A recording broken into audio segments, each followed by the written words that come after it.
the first thing that we have to do, I've already told you what the goal is, okay? But I can't lead the discussion until I know your names. So I have this little, it's very corny, I admit, but it's fast.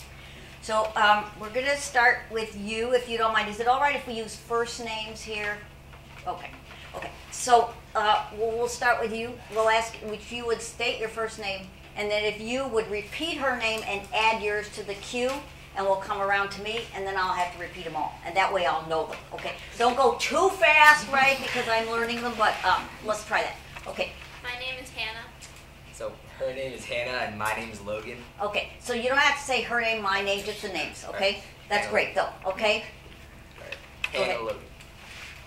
Hannah, Logan, David. Hannah, Logan, David, Lucy. Hannah, Logan, David, Lucy, Maya. Okay, take it easy, not too fast. Okay, Hannah, Logan, David, Lucy, Maya, Kate. Hannah, Logan, David, Lucy, Maya, Kate, Corey.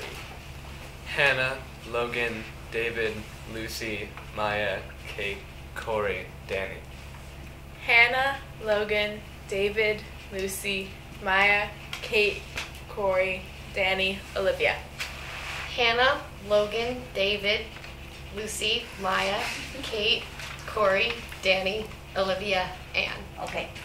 Anne, Olivia, Danny, Corey, Kate, Maya, Lucy, David, Logan, and tell me. Hannah. Hannah, okay. So Hannah, Logan, David, Lucy, Maya, Kate, Corey, Danny, Olivia, Ann, and I'm Sophie. Okay, so everybody knows everybody's name now? Okay, great. All right, now I can begin, and we can talk. Okay, so this is what we're going to talk about. We've had discussions about other kinds of texts, but this is a painting, and it is by NIcole Eisenman. NIcole Eisenman lives in New York. She was actually born in France. Lives in New York. She was born in 1965. Okay. She painted this in 2011. Okay, so it's a young modern artist. It's not, and it's a recent painting. It's called The Drawing Class. And I'm going to be quiet for a moment, about a minute, and let you please write down any questions you have about the meaning of this text. Okay? Anything.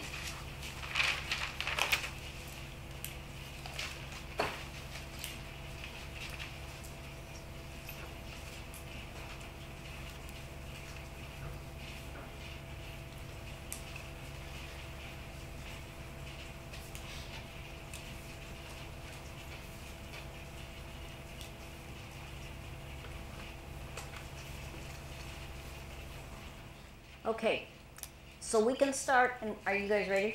All right, we can start in one of two ways. I can read you a question that I prepared before the discussion, or we can start with your questions. Okay, the goal is the same, whether we start with my question or your questions. So anybody have a preference about where we start? If you had a burning question, somebody wants to put it on the table, that's fine. Or if you want me to do mine, you just tell me. I would like to hear your question. Okay. When I was here 4 years ago, they said the same thing. Okay. So here it is. And we don't have to talk about it. I'm just going to put it on the table. All right. But I'm going to begin by asking you, Logan. Why is the model in the drawing class shown with a black blob of paint on her chest? And I'm supposed to answer what I think. Why? You absolutely, it's yours. I threw the ball to you, and what do you think? I think it's interesting that the black blob is somewhere near the figure or the model's a heart, sort of on their chest. So I guess maybe that represents that. Maybe because it's an art, it's not like a real person. Maybe that it doesn't have a heart, or maybe there's like because instead of like black representing darkness, but I'm not sure. I think that's just interesting placement of it. Okay, so you're interested in both the placement of the black blob and the fact that it's a color black. Yeah. And why? Those are really two questions related to that, because it's kind of a puzzling thing. Okay, anybody else? Yes, Olivia, please, go ahead. And just, when you want to speak, just raise your hand, and if we want to queue up, we will, that's fine. Go ahead.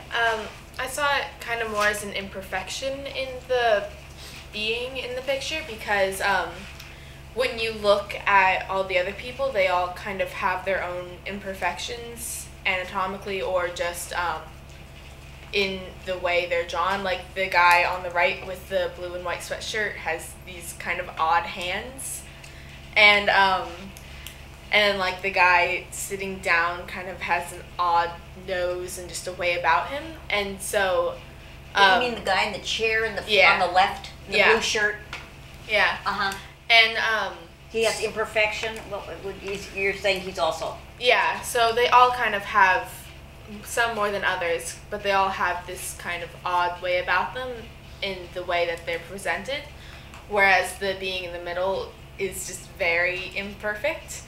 But I saw that as kind of an addition to that.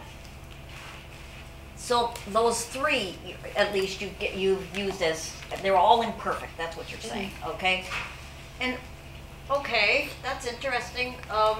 Anybody else want to make it? Yes, Maya, go ahead. Yeah, okay, so just sort of going off the name of the title, the drawing class. Yep. So in art, there's this term like the bullseye, where you actually try and avoid this. But in this painting, the bullseye effect brings your eyes straight towards the model in the middle, and the black dot even emphasizes that even more.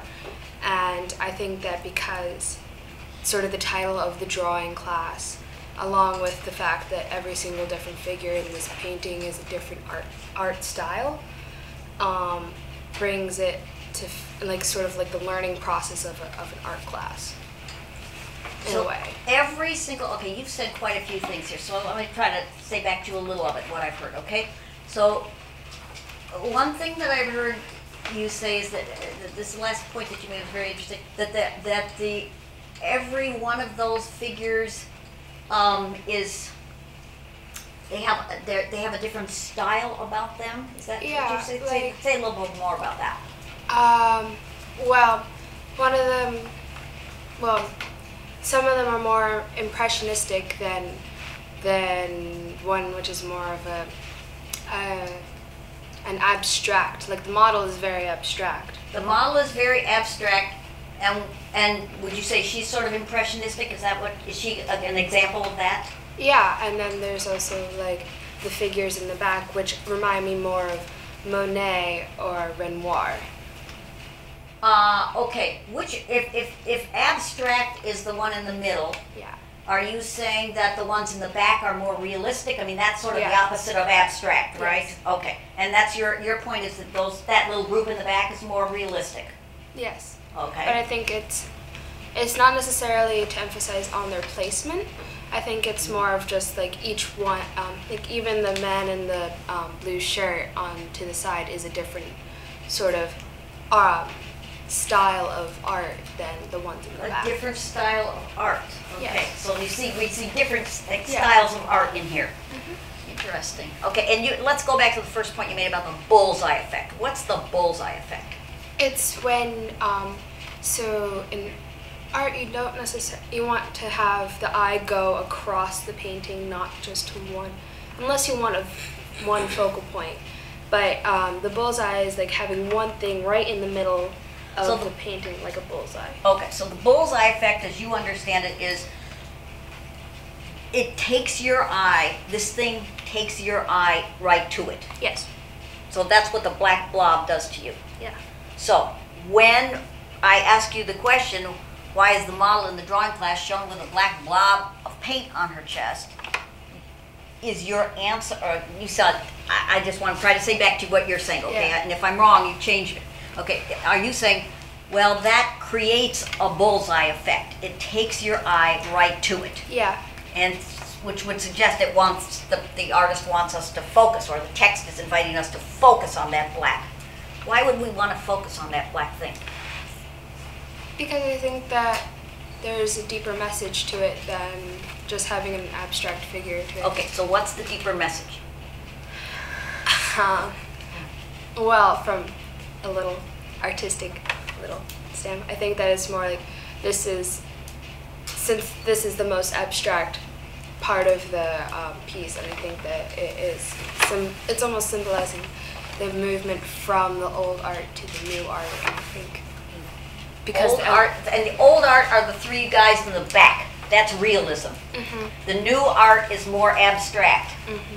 And so we're looking, we've got this movement from the old art, or the more realistic art, to the more modern art. Yes. And that's what we get with that black thing.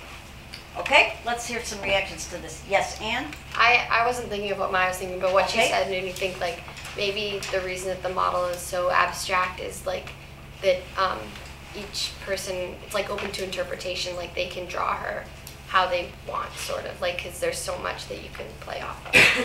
They can draw her, so the people in the class can Yeah. draw her how they want. I guess, I don't know, yeah. Uh-huh. No, that's, it's a very interesting thing. She's supposed to be the model, right? Usually in a model in a class, so that's the human being that is there, and then everybody draws.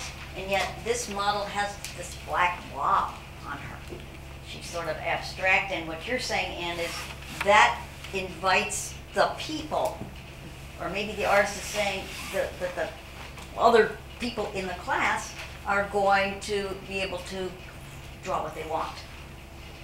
Am I hearing it right? You correct me if I don't. No, it's important for you to try to say, if I don't have it, then you... No, yeah.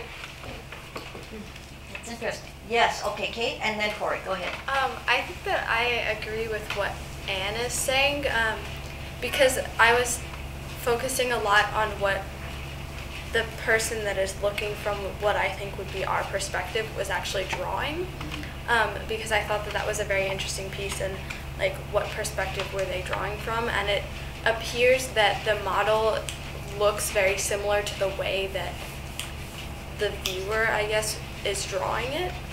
But in looking at other people's pieces of paper, it doesn't appear to be drawn exactly the same way. So the different people in the class are drawing something different on their pieces of paper. Is that what you're saying?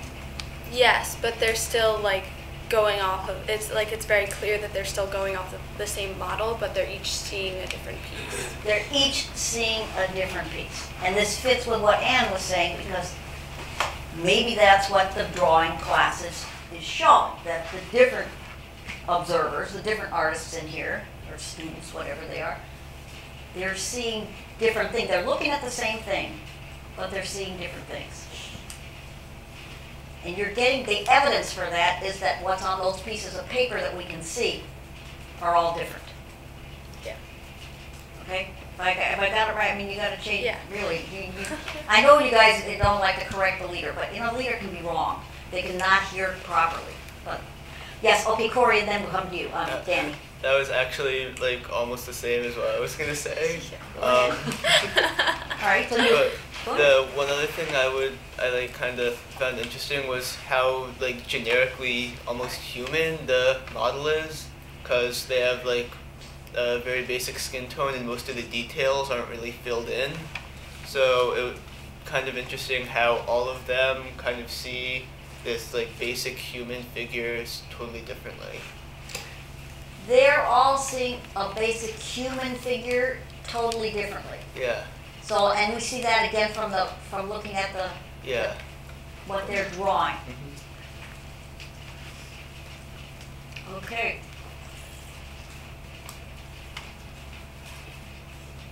Yeah, the odd part is she somehow, doesn't look quite human.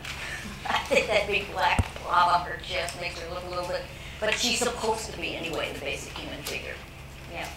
Please, Dan, go ahead. I interpreted this piece a very different way. Okay. I guess I kind of thought of it as less of people, interpreting a model a different way. Just looking at the painting, like Olivia said, everyone has their different imperfections. But the figure in the middle, the model, is so indistinct that the only thing that really like you can see distinctly about her is that black blob, which I see as an imperfection. So to me it was more of a metaphor, maybe of society of people with different imperfections, all looking at and analyzing and thinking not about their own imperfections but about a person who is pretty much all imperfection, or whose appearance is determined by these imperfections. So is this consistent with the comment that was made earlier that these other people, not just the model, but the man seated in the chair, this one on our right who has these strange hands, I will not say more than that, the unusual looking hand right there, that they all have imperfection. That the model, those two people at least, maybe some of the others, so that the focus of the painting seems to be on the imperfection, or at least one focus is it's showing us imperfections in people. Yeah. And this was this your point, Olivia? Were you talking about this? I can't remember who was making this point. Right, it was one of the first comments that we were making. Yeah, that was me. Okay. So, did you want to say something more about that? Please go right ahead. Yeah, drawing off of what Danny said, one of the things I noticed was in the drawing at the very bottom that we see, on the right eye, it looks almost like there's a teardrop, which leads me to believe that they assume this person is unhappy with their lives, and they assume that because they're imperfect, they are unable to live a happy life, basically. And I'm not really sure where I'm going with this, but I just find it interesting that they assume that those who aren't perfect aren't happy. Where's the teardrop? Can you describe it a little bit more? So in the We're looking at the thing drawing, on the notepad or the sketch pad. the notepad, the right eye, in the outer Right. corner of the right eye, there's kind of an ovalish shape. On our right, so Yeah. if we look at it on the right, Yep, in the and outer then it's a corner. funny kind of eyebrow that's Yeah. angled. I saw that kind of as a teardrop. So The teardrop, okay, so that kind of eyebrow thing kind of is like a teardrop. Okay, so there's a lack of happiness. That's what you're seeing in this. well, It's not only are they there assume imperfections. They assume or she is unhappy. Not by she. This may not artist necessarily. assumes that. Yeah. This artist assumes that. So the looking at the imperfection brings with it a sort of reaction to that, which is unhappiness. That's what that artist drawing on that sketch pad is seeing in that model, and that's why that's that way. Okay. Yes, please, David, go. I was actually thinking more along the lines of what Logan said at the beginning, because what I noticed was the subject of their drawing has a sort of a red eye. Her right eye is red, and I noticed that in the picture that the person who seems to be seeing it from our point of view is actually drawn in that eye.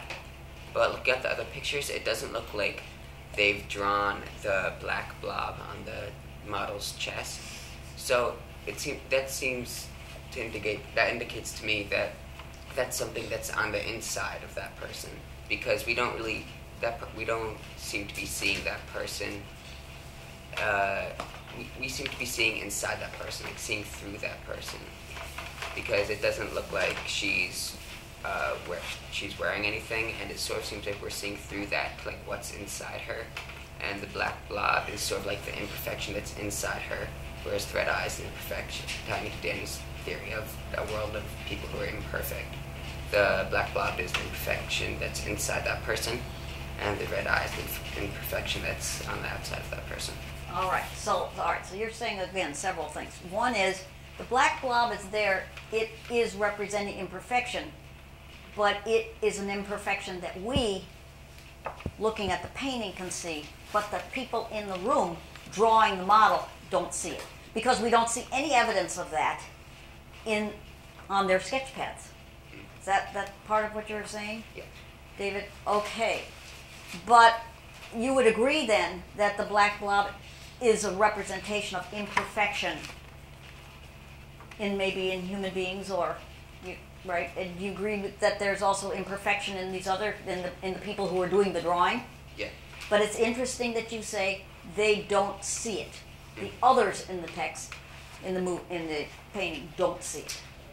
We see it, but they don't see it. So that's. So why is it there? Why is the model in the drawing class shown with a black blob of paint on her chest? I think the black blob represents the imperfection it's sort of like could be the artist's interpretation. It could be the artist's interpretation of the metaphor for the fact that there is imperfection inside every person, because we don't really seem to be seeing the outside of that person. We don't see her clothes, like her distinct like features, the way we see the other people's. We just sort of like see her outline, and then the blob. So it's really focusing us, the viewer of the painting, on that aspect of the human being, the imperfect aspect, and focusing us in a way that the people in the picture can't even focus, because they can't see the imperfection within the model. They can see the imperfection in the outside, they can see the red eye. Am I hearing it? Yeah. Okay. Yes, you have not spoken, Hannah. Please go right ahead, and then we'll come back to Maya. One I thing think she was trying about, to speak. I like how Maya was talking about the bullseye effect. Another thing that made me look right at the model was the white lining on the outside, on the arms and stuff. So that made me really focus on that as well. And then, The white lining on the arm. Say a little bit more about that, Hannah. Right around the edge of the figure. yeah, I know when I'm cutting something out and it's there's that little piece left, and that kind of made me. It felt like it was sticking. It made it stick out more, and it was over the top of everything else. And then also it's a drawing class, and what Maya was also saying, how everything all the people are different styles. I just like the artwork, it brings them together, even though they're all very different. Did you like Maya's idea about this is? I heard her saying that, and you correct me if I didn't get. This is kind of like a history of painting right here in this painting. Yeah. That you have realism in the back, those realistic characters, and then in the front you have the more abstract and culminating with that model, and the black blob, which is a representation, but not a realistic representation. Or do you like that idea? Is the black blob realistic? Well, I liked what David was saying, how she's it was he was she's naked and she's very raw. Everyone else is clothed, and she's very just human, and it's that could be inside her, the black blob. I thought I agreed with that, because she's very raw, and I guess when you're the model, everyone can see you, and you're the focus, so there's an insecurity about that. Insecurity because she's being looked at. Yeah. And other people can see. Okay. 2 minutes. Okay, we got to hear from Lucy, but Lucy, let Maya, you had your hand up, and then you follow, please, Lucy, if you follow Maya. I know you were waiting, Maya. Go right ahead, and then we'll go to Lucy. All right, I'm sorry. I feel because this is an art class and they're all drawing this one focal feature, that because it's a class, there is no such, well, I don't want to be the one who contradicts everyone, but there's not really such thing as imperfections in art, because even though that they have scary hands, or they may not look completely realistic, this is I almost think of each figure as representing the artist who is painting them, because as this is an art class, and this is their time to evolve into who they are as an artist. Because as in art school, you draw how the model is perceived to enhance your skills. But once you become an artist, and go off on your own, you choose what style you want to paint in. You choose what kind of mediums you use. So I think that the model is almost representing the complete opposite of that. So the opposite of the realism, where they may have been drawing in like realistically as a student, but as an artist in themselves, they are actually an abstract artist. Okay, so you come into a different theory here. Not just about this isn't just about the history of art. This is about what happens to the artist as the artist becomes, as the student becomes an artist, right? That's interesting. Please. What I wanted to speak to was about the idea that the black spot on the subject's chest was representative of an inside insecurity. I felt that if I were to take that as fact, then she is the only one who's naked in this photo, and everyone else is displaying their outward physical imperfections openly, like the man with the blue and white attire has his kind of odd hands, and then the man in the other blue shirt is, I don't know. But like, what's wrong with that other guy with the blue shirt? I don't know. Like he is orange, and like his head's too big. Yeah. Well, like there's just something about him that seems very aggressive to me. Like he has this very sharp, present nose on him, and like. Does he have blood on his face? I wasn't thinking of that as blood. I was thinking of that as more as shadowing, with like just to make his features seem more realistic and three-dimensional. But like what I wanted to address was the model seems to be the confident one in this picture, because they're standing with this kind of at ease like pose. It seems like if the person were wearing pants, that her hands would be in her pockets and she would be very like relaxed, and she's very open about displaying this black spot on herself. So that to me shows an acceptance of what's inside her, and like it shows a growth, whereas everyone else is covering up what, like we don't know if there are black spots or any other markings underneath their clothes. So I feel like she is the most confident one and most accepting of herself, whereas everyone else is kind of hiding themselves. So she's the most confident and accepting of her imperfection. So you still go along with the imperfection theory, but that black blob is directing us to think about that characteristic of the human being? I think so, yeah. Okay, we gotta switch groups here. So thank you all very much.